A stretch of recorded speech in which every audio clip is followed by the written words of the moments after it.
it's me, MC of Healthy by George. I come to you every Sunday and Friday, but I've been missing in action lately. So today, first of all, please think about subscribing. I'd love to see you here.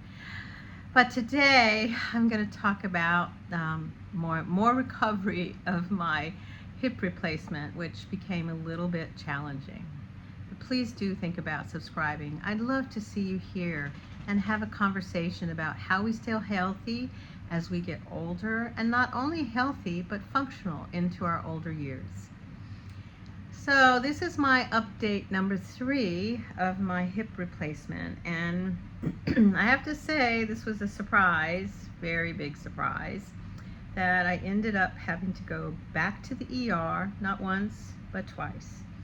And I think it's all related to this genetic predisposition of thalassemia that I have. It's called a thalassemia trait, or what's known as a Mediterranean anemia. And what happened the first time when I went to the ER is I was bleeding from the incision. So I went to the ER and it was very straightforward. They drained my incision of about 2 cups of blood, which was a lot of blood. But it was old blood, so they called it sort of a liquid hematoma, and put a compression bandage on that was not comfortable. And they had me keep this on until Monday morning, when I went in and saw the surgeon, and he checked the incision site, and I was doing great. Everything looked good. Well, surprise, surprise, 2 days later, I wake up Thursday morning, I sit up, and guess what? Blood is gushing out of the incision. So I texted my dear doctor and I said, going back to the ER, I am bleeding from the incision. Get into the ER, and long story short, apparently it was really a lot of accumulated blood underneath the incision. They didn't really know why this was forming. And so the decision was to go back in, have surgery, remove all of this accumulated blood, clean things out, and have a plastic surgeon sew up my incision and leave a drain so that we could make sure that I don't accumulate any blood. So the key things that we think about when we've had some complications due to surgery, and I think most of the time they happen like my brother. My brother went in and had hip surgery and was doing great 4 days later. Me, I'm still in recovery 1 whole month later. So everyone is different. Our bodies are very curious and mysterious. But the key is I'm anemic. And I'm anemic because I have this trait that is genetic. And with that trait, the hemoglobin is small, misshapen, and you don't heal as fast. And you're just anemic. So, but even though I was given iron, giving me iron supplements isn't going to help my anemia.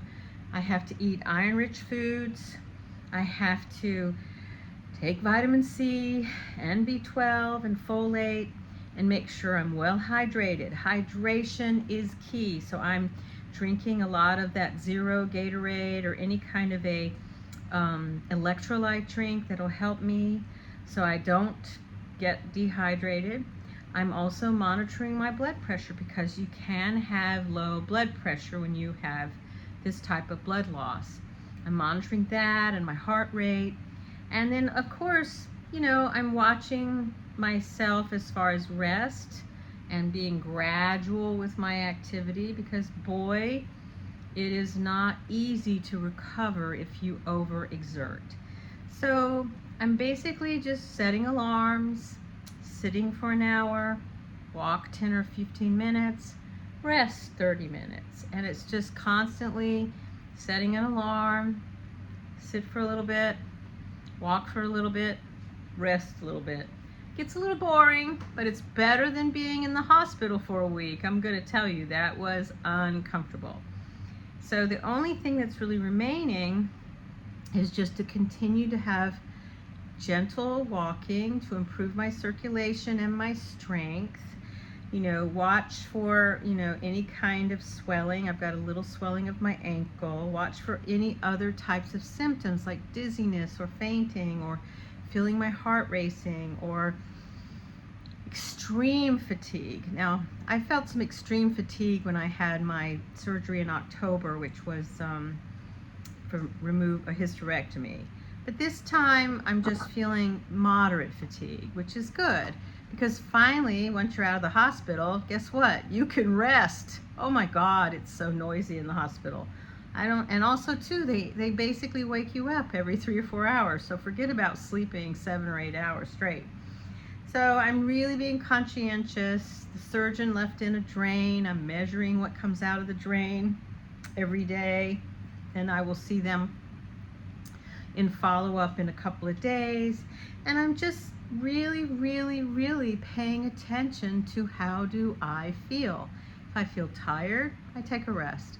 And so, that's why I haven't really been able to post on my YouTube channel for several weeks, because this has been truly a struggle, a true struggle to recover, a struggle to really not, it wasn't super serious, which I'm thrilled that it wasn't, because it was all very old blood. There was nothing that grew. They tried to culture something from the blood, nothing cultured. But it just shows you how unexpected things, which no one can really understand why, and I'm going to see a hematology that's a blood specialist in July, because this is confusing to me. And if there's something I need to know for the future as I get older, as how this Mediterranean trait will express itself as I get older, I want to understand that, so that I can optimize my daily living and daily activities of living, so that I'm the healthiest version of myself as I can be. So it's really was a surprise. I was hoping that this hip surgery was going to be much smoother than it was, but I was so confident. My team, the surgeon, the anesthesiologist, the plastic surgeon, everyone made me feel so confident going into that surgery a week ago, that I really felt positive about getting this done instead of so afraid.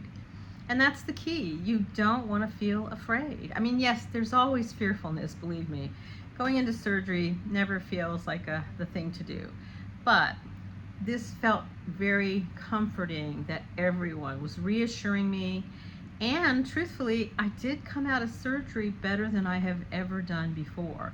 I don't know what they did for anesthesia, but that was really impressive, that I didn't have the pain in my throat. I didn't have the, sometimes that dizziness or foggy brain. I felt alert right away. So I don't know what they used, but boy, I definitely want to find out. So now all I'm working on is eating really iron-rich foods, vitamin C, B12, folate, vitamins, and going to bed early. And not stressing. I'm not stressing if something doesn't get done. As much as I hated not posting on my YouTube channel for the past several weeks, I had to embrace, sometimes we have to brace where we are in life and just say, I'm going with it. I'm going to embrace this. The most important thing is to take care of ourselves, to be stress-free, to rest, drink fluids, to do as much as we can to meditate and surround ourselves with healing energy. That's really the truth of it. So join me here every Sunday and Friday, where I share things about my experiences and knowledge that I've learned over the past 25 plus years in research and medicine, to think about how we can be healthier as we get older. That's the key, guys. Functioning into our older years. I want to do that so badly. And I hope you do too. So please subscribe. I'd love to see you here every week. Take care and be well. And remember, we have this one precious life. Let's live it to the fullest. Bye-bye.